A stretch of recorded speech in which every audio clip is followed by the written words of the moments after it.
بەناوی خوای بەخشندەی مێهرەبان سڵاوتان لێبێت بەڕێزان باز لە کار و چالاکیەکان یەکێک لە ڕێکخراوی هاواری خێرخوازی و دەستگای سۆمای چاوان دەکەین کە دوو دەستگای خێرخوازی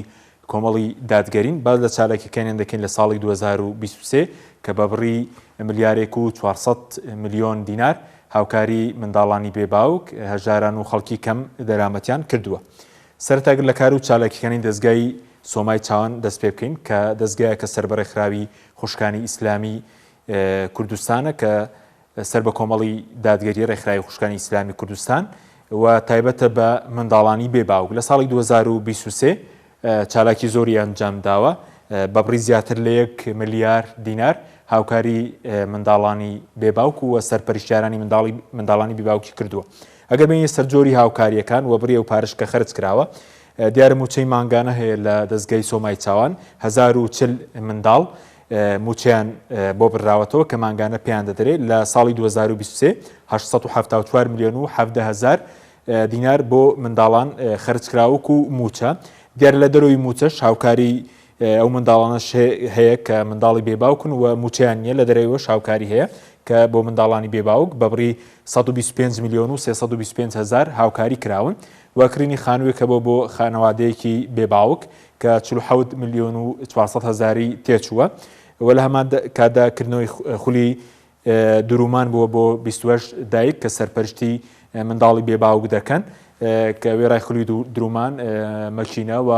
قوماش و پێداویستەکانیان بۆ کردراوە کە 6 میلیۆن و 325 هزاری بۆ تەرخان کراوە دیارە ئەمانچ لەمە بۆەوەی کاوانە بتوانن بژێوی ژیانی خۆیان دابین بکەن و فێری پیشەیەک بن لە هەمان کاتدا خەڵات هەیە بۆ سەرپەرشتیاران و منداڵانی بێباوک و گەشتکردن جاگەشتی زانستی تەرفیهی و لە هەمان کاتە ئێوارەخوانی شەبووە بۆ منداڵانی بێباوک و سەرپەرشتیارەکانن کە بڕی و پارەی کە خەرج کراوە دەستگای سۆمای چاوان خەرجی کردووە 13 میلیۆن و 87 هزار دینارە. پێشبڕکێ بۆ 450 دایک کە سەرپەرشتی منداڵی بێباوک دەکەن بۆ پەرتووکی وڵاوی سەرمۆر بووە کە خەڵاتی گەشتی عەمرەی تێدا بووە موبایلی زیرەک و هاوکاری دارایی تێدا بووە کۆی بڕێ و پارێک کە خەرج کراوە بۆ ئەم پێشبڕکێ 8 میلیۆن و 504 هزار دینارە. کۆی ئەو هاوکارانی کە دەستگای سۆمای چاوان کردوێتی لە 2023 1 ملیار و 74 میلیۆن دینارە کە قەبارەیەکی زۆرە کەم ڕێکخراوە پێشکەش بە منداڵانی بێباوک و سەرپەرشتیارانیان کردووە لە ساڵی 2023دا دیارە جگە لە هاوکارانی کە پێشتر باسمان کرد مادە خۆراکیەکانی شەیە کە پێشکەشی کردووە لە دەرەوەی هاوکارانی 1 ملیار و 1 ملیارەکە کە باسمان کرد هاوکاری شێ هاوکاری مادە خۆراکیەکان و پێداویستەکانی ڕۆژانە کە دابش کراوە 3472 سەبەتەی خۆراک دابش کراوە و 250 کیلۆ شیر بۆ منداڵان و بە هەمان شێوە 685 کیلۆ برنج و بەشە گۆشت و مریشک 7360 بەشە گۆشت و مریشکیش دابین کراوە لەگەڵ 22 کیلۆ هەنگوین دیارە لە دەرەوەیەوەش کار و چالاکی دیکە بووە لەکردنەوەی خولی پەروەردەیی خولی زانستی و گەشتی جۆراوجۆر و خول کە دەستگای سۆمای چاوان کە سەر بە ڕێکخراوی خوشکانی ئیسلامیە ئەنجامی داوە لە ساڵی 2023 یەکێکی دیکە ڕێکخراوی هاواری خێرخوازیە کە ڕێکخراوێکی دیکەی کۆمەڵی دادگەری کە هاوکاری منداڵانی بێباوک و هەژاران دەکا بە یارمەتی خێرخوازان دیارە هەردوو دەستگای سۆمای چاوان و ڕێکخراوی هاواری خێرخوازیش هاوکاری خێرخوازانیان بە هاوکاری خێرخوازان ئەو چالاکیانیان ئەنجام داوە بینە سەر کار و چالاکیانی ڕێکخراوی هاواری خێرخوازی لە ساڵی 2023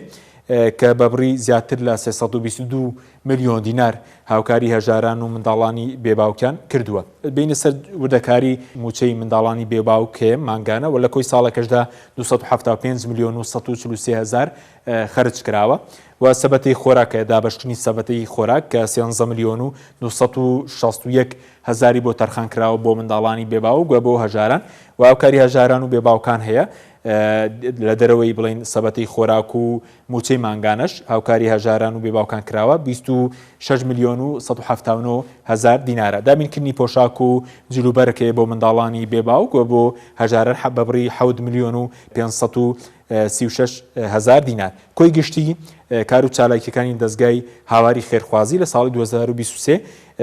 بڕپارەیەکی زۆرە کە بۆ هەژاران سەرفکراوە 322 ملیۆن و 119 هزار دینارە. بەڵێ بینە سەر کۆی ئەو کار و چالاکیانەی کە سێ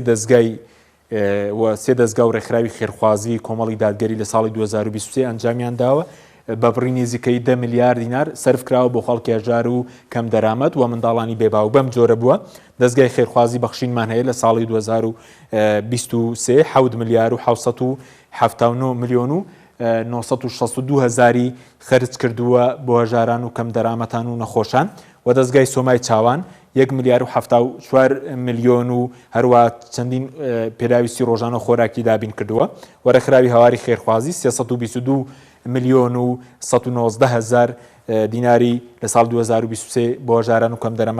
کەم دەرامەتان و بێباوکان خەرج کردووە. کۆی گشتی ئەو تەنیا و سێ دەستگایە 9 میلیارد و 176 ملیۆن دینارە. دیارە جگە لەم سێ دەستگا خێرخوازیە ماڵبەندەکان ماڵبەند و ئۆرگانەکانی کۆمەڵی دادگەری و ڕێکخراوە جۆرا و جۆرەکانی لە دەرەوەی ئەوانش هاوکاری خەڵکی هەژار و کەم دەرامەتیان کردووە.